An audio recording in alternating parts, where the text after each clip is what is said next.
So the next presenter, she's gorgeous inside out. She's broad smiled.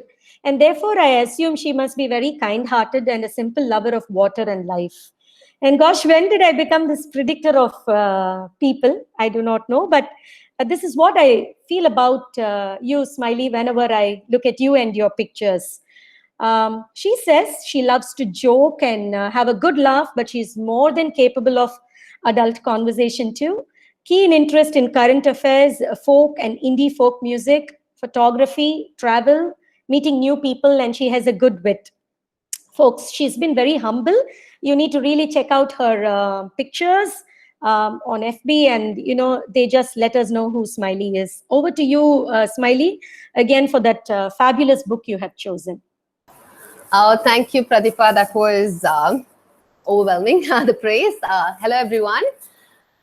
First of all, I want to start by saying what a fantastic, thing to do, Pratibha and Gauri, for facilitating something like this, like a virtual book club for times like now. And the first time I saw Pratibha's poster about this event on Facebook, the first thing that occurred to me was how I don't read as much as I want to. It's sort of become more information reading or personal development reading these days. Thanks to, I suppose Netflixing and Amazon Prime, all those doesn't happen as much anymore, the reading for pleasure.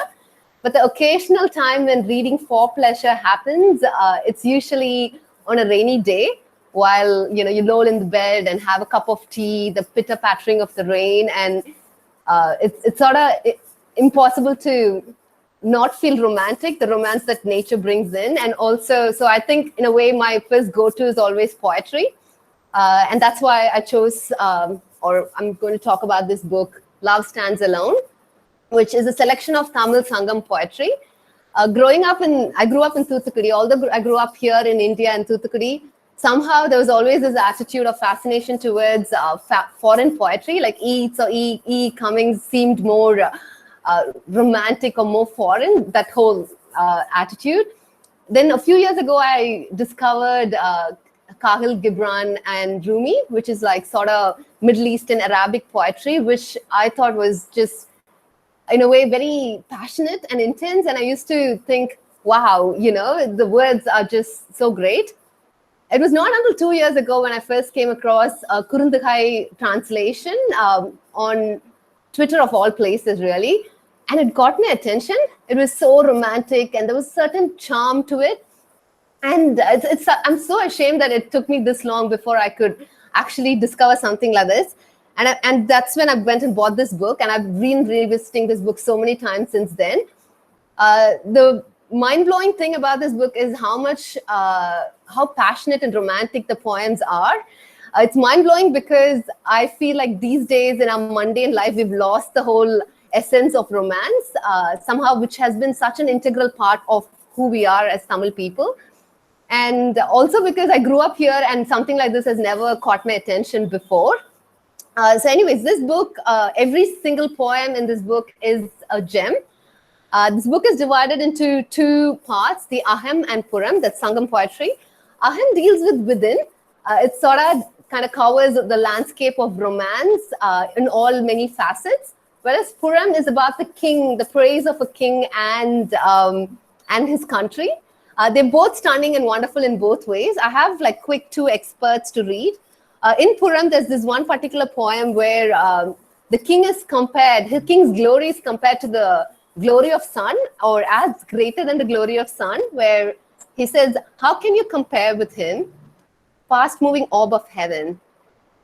Your realm is limited. You back away when the moon comes up. You hide behind the hills. And for all your glory spread across the sky, you only hold sway during the day. It's funny because the sun and, it's considered as the greatest glory. And this just like amazes me. A majority of poems in Puram is about descriptions based on praising royalty. And it's amazing how much royalty was looked up to and the kings were looked up to as God as well. Aham is my favorite part because it sort of deals with the romance, the passion of our people and how, women were beautifully described. I have one poem from Aham as well, which I think will intrigue everyone to get this book. It's about rainwater and red soil. Your mother and my mother do not know each other. Your father and my father are not related either. As for you and me, how do we know each other? And yet, like the mingling of rainwater with red soil, our hearts have mingled. I think it's just so beautiful. And that's how each poem here is. It's magical. Throughout the book, I'm like mind blown.